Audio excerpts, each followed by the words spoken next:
Good evening and welcome again to Public Perspective. I'm your host, Kevin McDermott, and if you've been a fan of this show for a while, you know that from time to time we like to talk about culture, cultural events, and cultural contributions. So we're honored tonight that our guest is Bob Shiel, author of a book about Bob Dylan, 61 Highways Revisited, a compilation or a discussion of all 61 of Bob Dylan's albums. So it's kind of a nice play on words, Highway 61 Revisited, 61 Highways Revisited. Yes. Dylan fans will catch the illusion right away. Yeah, it was a coincidence. While I was writing the book, I started out attempting to write about the 32 or so studio albums with new original songwriting material. And I was having so much fun, and I was way ahead of my deadline. And I thought, well, why don't I just do the greatest hits and the live albums and the official bootlegs and the cover albums. And one day I was counting, and it turned out to be 61. And I thought, that's a perfect title. That is a book title. So, well, and I'm impressed by the fact that you said that at some point you were way ahead of your deadline. Are you the only writer in America who has ever, in fact, been ahead of deadline? Well, you know, it was kind of like a volcano coming out of me. Basically, I retired from 27 years of teaching English at City Colleges of Chicago in 2014. And I thought, well, what am I going to do the day after Labor Day? Labor Day, that's when the school year starts. You know, I've been on an academic calendar since I was in nursery school, essentially. Yeah. And I thought, well, I'll try writing that book about Dylan that I never thought I would write, you know, and man. Once you started, it just had to come out? Yeah. You know, I've read that about other writers. In fact, Stephen King famously said that when he was writing, you know, he had a very prolific period writing many novels. And during that time period, he said that he just felt compelled. It was though this stuff just had to come out. And he just had to write as much as he could. And it sounds like you must have had a similar experience. Yeah, and I think I had visualized writing about a lot of those albums. I had kind of rehearsed it, and I'm not kidding, for decades. I always thought, you know, people, you know, have written a lot of books about Bob Dylan, but I always felt like I'm the album man. You know, I really know those albums. I know the songs. You know, as a musician, I play probably 60% or more of them, but I also knew a lot about the arrangements and the musicians and the engineering, you know, the people in the studio. You know, I was just well versed. So do you feel that the book really speaks to those who are not just the casual Dylan fan, but the people who appreciate the kind of background you're talking about? You know, who was in the bands that he recorded the albums with? What was some of the issues of recording? That sort of thing, the kind of things that really the geeks like me, of course, would really like. Are you aiming it at a wider audience as well? Yeah, I had a number of audiences in mind. I wanted to reach people who virtually knew nothing.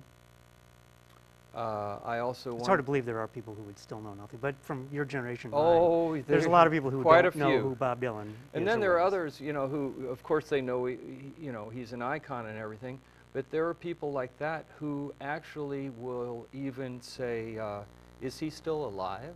You know, I mean, sure. So, I mean, and then I also wanted to reach people very steeped in Bob Dylan, too. I didn't want it to be dumbed down for them. I wanted it to kind of, yeah, I was trying to reach a lot of different audiences. And I think I achieved that based on what I've certainly seen in the last couple of years. As I mentioned before the show, I read some of the reviews of your book on Amazon. And it certainly seems that way, that there are people who have read it seem to feel that it does, in fact, reach deep into the kind of the lore of the songs, so that someone who is familiar with Bob Dylan can still get something out of it. Whereas it's not written in such a way that, unless you know what it's talking about, you wouldn't have any idea what it's talking about. It's not that kind of approach. Yeah, and it's also kind of taken on a life of its own in that you know, by the way, there's a double CD with the book too, Well, in fact, and while we're talking about the book, I will hold this up so we can get this on camera so people can see what this book looks like. And this is the name, 61 Highways Revisited. And there is, as you say, a companion CD. Here. Right. Whoops, And that we can sort of see. And I've been going around doing live events with audiences where we have a PowerPoint, we have audience discussion, and live music. And I let the audience drive where the live music goes and drive the discussion. I find that when you gather two or more Dylan fans, there's no end to the conversation that can ensue, and I let them take it wherever they want to go. And so give me an example of when you're there. I mean, where do these conversations go? Are people more interested in the music of Dylan, which of course is why he performed it, or about the history around the music, or about his personal history? How do you find those conversations progressing? Everything. All that. He's a fascinating person and personality, but you know, I mean, his music, you know, in the 60s it revolutionized popular music. And talk about that for a minute. He's revolutionized a lot of people's individual lives. He's turned many people into not just songwriters, but artists in general. His impact has been immense. What is it that was so different about Dylan from his predecessors? Well, when you say he revolutionized, you know, music, I think what comes to me is a song I wrote once called Elvis and Dylan, where I said a line, Elvis freed up our bodies, Bob freed up our minds. You know, I mean, Bob introduced in his second album, on the Free Willin' album, intellectual poetry into folk music. And prior to that, and that just raised the bar, and the possibilities that created were endless. And then you saw what, you know, other bands did with that in the mid and late 60s. It was just an explosion of a new sound. How do you think that has continued in music, this idea of telling meaningful stories through songs? Do you see that continuing? I mean, certainly the folk tradition, there aren't folk performers like Bob Dylan anymore. But rap, maybe, where stories are told through rap, or other forms of music where this influence might not seem apparent, but might be there anyway? Well, yeah, don't you think that storytelling, you know, itself has a universal appeal? I mean, it's not just my ancestors from Ireland with the gift of gab. I mean, it's pretty much all human beings, I think, can be raptured by storytelling. And you know, there's an art to it, and sometimes it can be put to music. And yeah, sure, rap is an example, but even yeah, no, you're a musician and you're a good one. Thank you. No, I don't say that to compliment you. It's you know, it's just the truth. But the thing is, the music without words touches people's hearts. You know, and if you add the words, it just adds a whole nother dimension, you know, of storytelling. Now, Dylan, speaking of the stories he told, Dylan also was seen as being kind of the voice of the 60s, the voice of the counterculture and the voice of the resistance to the Vietnam War. Yeah. And I'm not sure that, from my understanding, he kind of resisted that. Well, not kind of, he did. Yeah. Yeah, the left, the political left wanted him to become their poster boy, and Bob resisted really from the get-go, and you really have to hand it to him to, you know, for his artistic vision. He knew that would box him in and put him in prison in terms of his artwork, and no one, you know, was going to do that to him, and you got to admire him for that. Well, speaking of not being boxed in, of course, one of the most famous or infamous episodes in Dylan's life was when he went electric. and changed from being what people saw as an acoustic folk musician, someone preserving the heritage, into being something more like a rock musician, and that caused a lot of concern amongst his fan base, right? Well, yeah, and a lot of that is hyperbole, to be honest. I mean, what the actual event, you know, at Newport, there are a lot of differing, you know, variations of those, what really happened there. But, you know,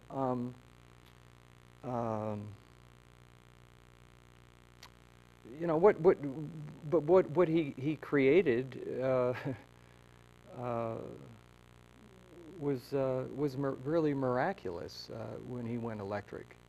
I mean, those albums like Bringing It All Back Home and Highway 61 and Blonde on Blonde, you know, the trilogy, and I think it was something like less than 18 months that those were released. Those changed, you know, popular music really forever, you know, and it guided, you know, the Beatles themselves at that time. And I would think most of rock and roll, I mean, it influenced rock and roll coming out of the 50s was Chuck Berry, kind of based in the blues, kind of based in the kind of rockabilly kind of sound. And then Bob Dylan really showed a different path, right? Well, yeah, he one of the many hats that I think you can say Bob Dylan wears is he's a musicologist. I mean, he really is steeped in his understanding of the music that came before his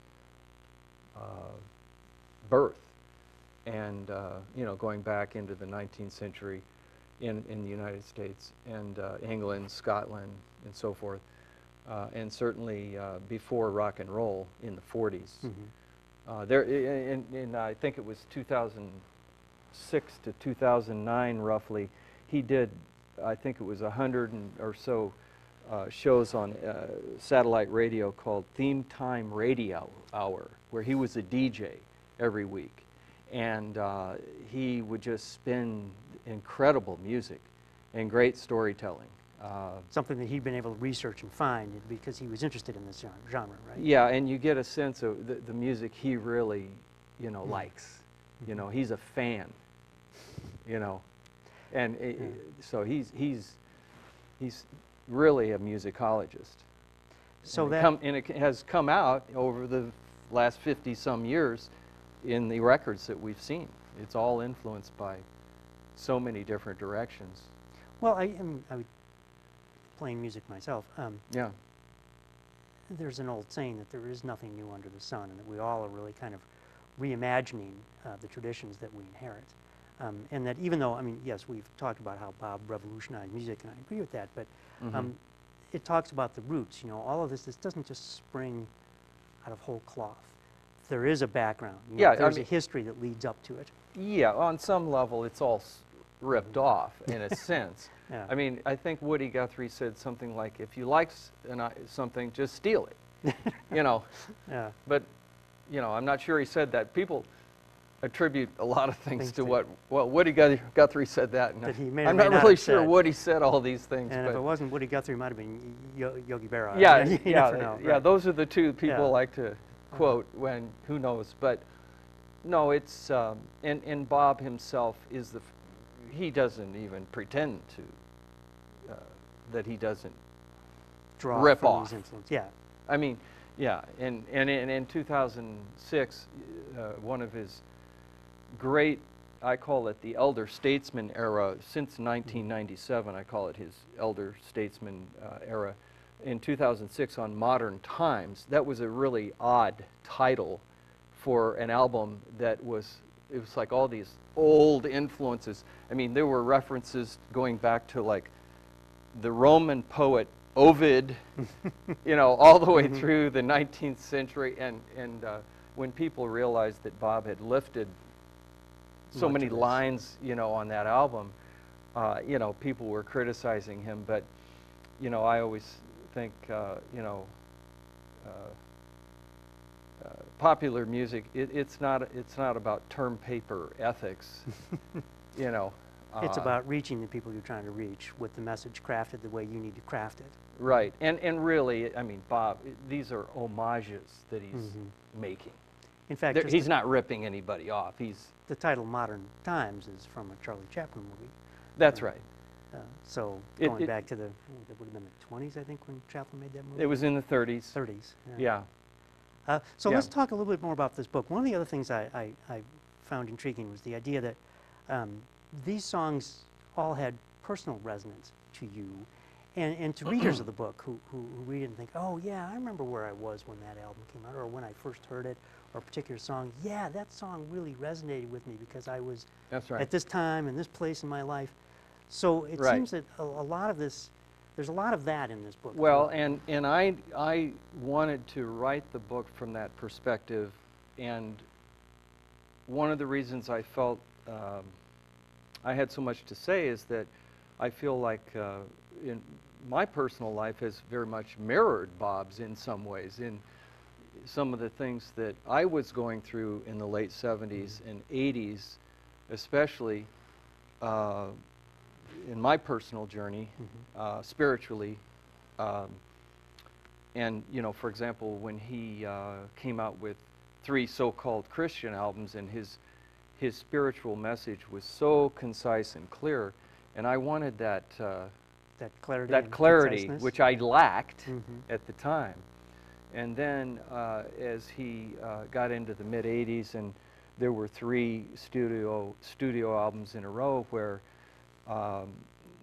let's just say that they weren't his best work, and we were all questioning him, and I was questioning myself. You know, I was you know, going through what I call reverse culture shock, coming back to the United States after being overseas for about 4 years, and getting off drugs and alcohol myself. And you know, that journey was a roller coaster, up, down, and that's how Bob's records were. You know, no hope, hope, no hope, hope. You know, and so I. So they spoke particularly to you at that time, right? Yes, and you know, I thought, will he ever come back? You know, will I ever get it together? You know, you know. So anyway, I tried to tell some of that because I knew people would relate to that. I didn't want to dominate the book with my personal stuff, but I peppered it in because I knew that would hook people, and they would think, oh yeah, well, you know, I didn't go through that in 1979, but I remember when I don't know. One night I was listening to Lay Lady Lay or whatever, you know, and I was going through a breakup, or, you know, people have all kinds of stories that they love to tell. You know? And this gives them, I think, the ability to feel that, well, sure, why not tell it? That's part of who we are. In fact, there is, not to go too far afield from this, but in the Odyssey, Homer's Odyssey, when Odysseus finally gets home, the first thing he has to do is tell his story, right? He has to tell his story to his wife. Yeah. And this was it was understood that this was part of life, that you always had to tell your story. No matter what it was, no matter how hard it was, you had to be able to tell it. And so I'm hearing that that's also similar here, that you're not just talking about Bob Dylan, you're telling your story as well, and how these two interact with each other. And that gives the reader the ability to say, oh, gee, I've got a story like that too. Well, I guess off the top of my head, if I had to say 3 things that characterize Bob Dylan's legacy, his impact on music, you could say revolutionized. And in the 60s, it even altered world events. There's a definite argument for that, you know, in terms of the Civil Rights Act coming out a couple years after he played at the March on Washington and so forth. But the impact on individual lives, the transformation of people's lives. There are millions of people on this planet who point to Bob Dylan as a huge influence on their journeys. Well, before we get too far along this journey of our discussion here, you've brought that guitar with you, and I know that it's been sitting there on camera, and we don't want to just leave it sitting there. Yeah, I think well, you want to be able to yeah, give us a song. sure. And you know, whenever I do stuff like this, I like to play not the FM hits that we all know, but And by the way, I moved that capo, so that may not be where you expect it to be. ah, well, thank you for telling me that. You're welcome. I can't remember. So, in 1992 and 1993, Bob released 2 solo acoustic albums in a row that, with no original material. They were both recorded in his home studio in Malibu, and they were songs that preceded rock and roll. Let's just put it that way. That's probably, and this one is from the Sacred Harp tradition, and it always spoke to me. And it's from the 1800s, isn't it, this particular song? Possibly 1700s. I'm not real sure, and I'm Yeah. not sure we all know. Okay. But But it's been around for a while. yeah, a couple hundred years Okay. or so. So anyway, this one always spoke to me, and it goes like this.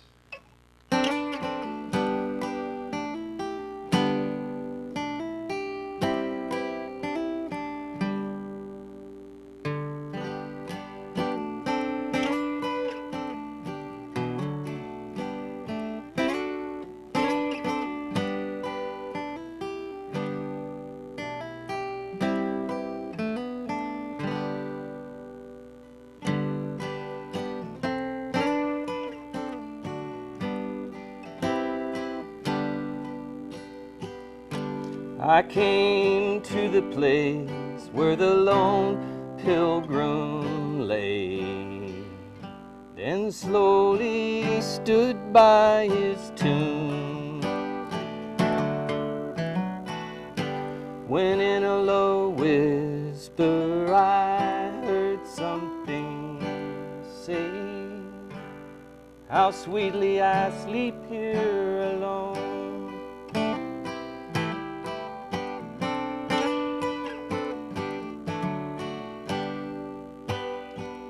The tempest may howl and the loud thunder roar,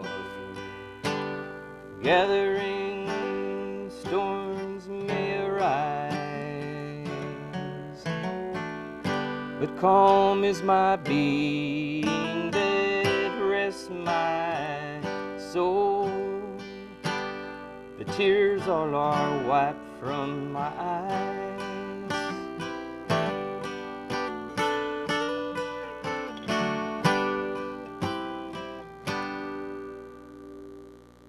The cause of my master compelled me from home, no kindred nor relatives nigh.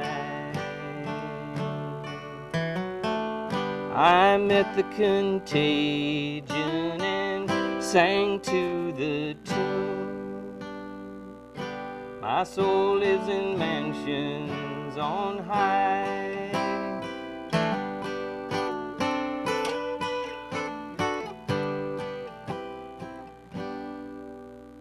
Go tell my companions and children most dear to weep not for me, now I'm gone. The same hand that led me through scenes most surreal has kindly assisted me home.